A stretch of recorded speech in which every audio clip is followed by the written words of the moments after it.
r/AskReddit by Reddit tells. Firefighters of Reddit, what's the dumbest person you had to save in a stupid situation? I once had a firefighter tell me he almost died in a house fire while going back into the house to look for the owner. A neighbor was concerned about why the firefighter was still in the residence, so he asked another firefighter. This is about how the exchange went. Neighbor: why is that fireman still in the house? Firefighter: he's looking for the owner of the home. Neighbor: he is right over there with the video camera. Turns out the owner did not think it was important to alert the fire department he was out of the house. Instead, he was just taking video of the whole event. The fire started because the owner had tried to smother his barbecue cooker flame with leftover wood from the siding that had been installed on his home. The owner did not realize it would burned his whole house down.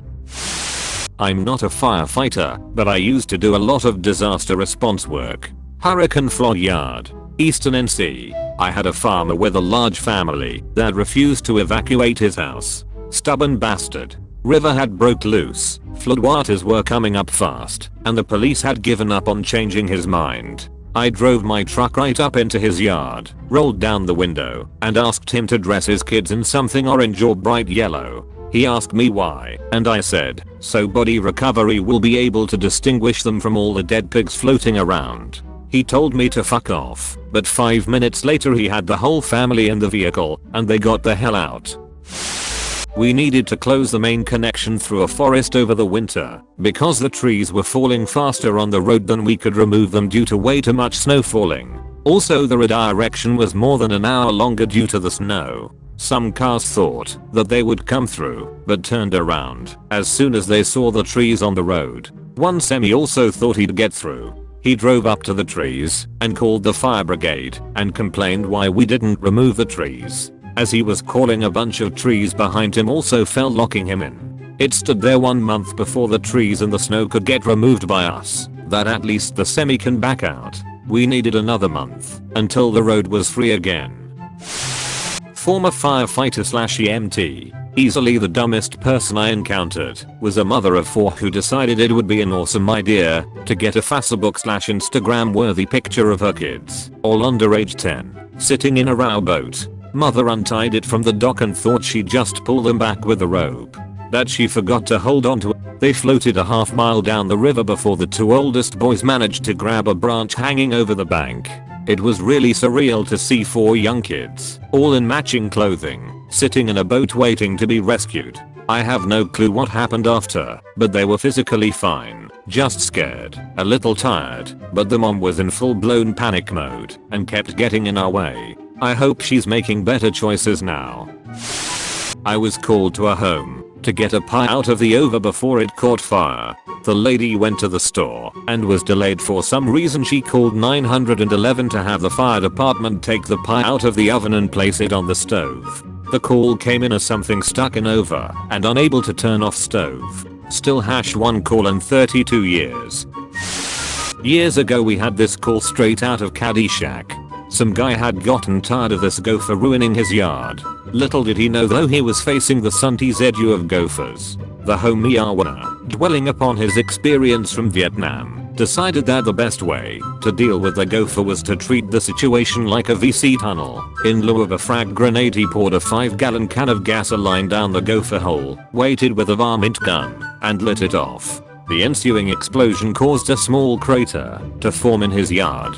I'm still thoroughly impressed that there was a proper fuel to air ratio in the network of tunnels that allowed for such an explosion to happen. However, the gopher refused to surrender without a fight. The gopher ran out of the hole engulfed in flames, causing the guy's yard to catch on fire. The gopher sprinted into the guy's shed still on fire and burrowed into a void space in the wall, where he died.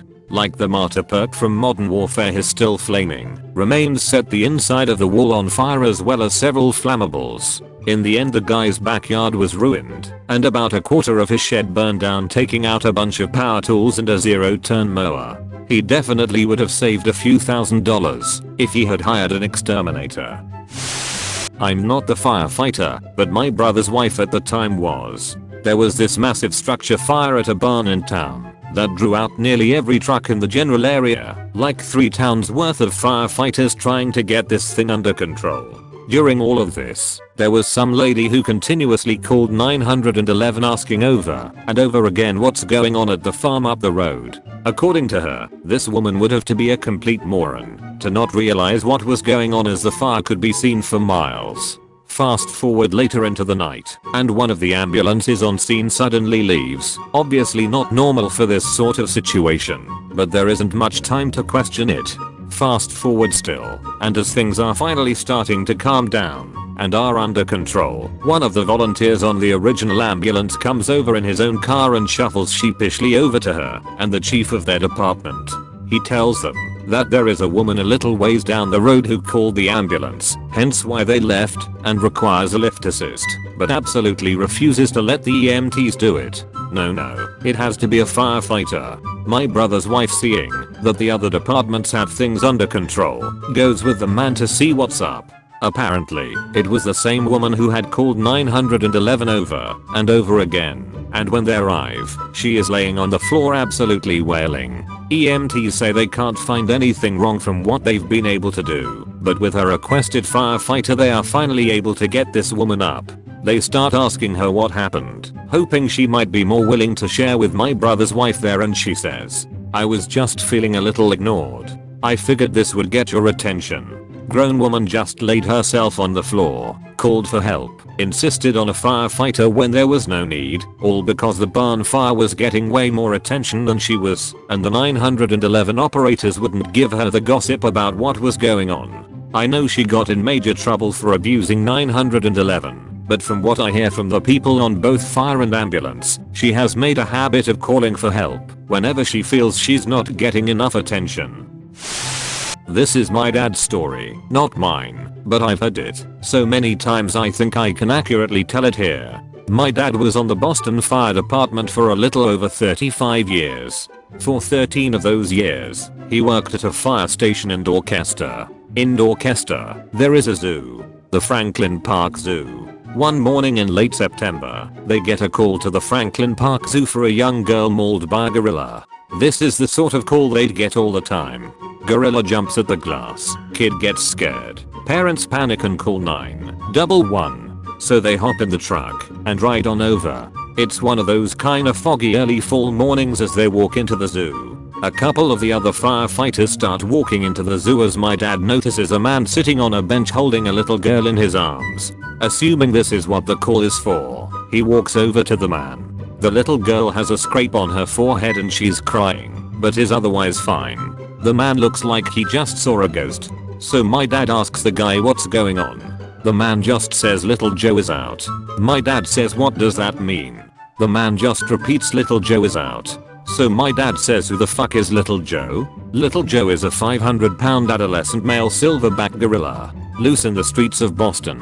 It's right about now that my dad realizes that he's not exactly qualified to handle a gorilla, but he doesn't know who to call, so he calls everyone. 2 minutes later the fire chief shows up, not knowing what the call was about yet, and jumps out of his car saying, Mark, is this about a fucking gorilla? My dad says yeah, but how'd you hear that? The chief says he's standing at the bus stop on 7th Street. Now the SWAT team shows up, hats on backwards, M16s in hand, and my dad, being the smart as he is, looks at the sergeant and says, hey, I don't think this thing is armed.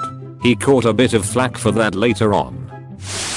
My dad was witness to someone being stupid and rescued by a firefighter. I posted this to the Tales from Tech Support subreddit a while ago.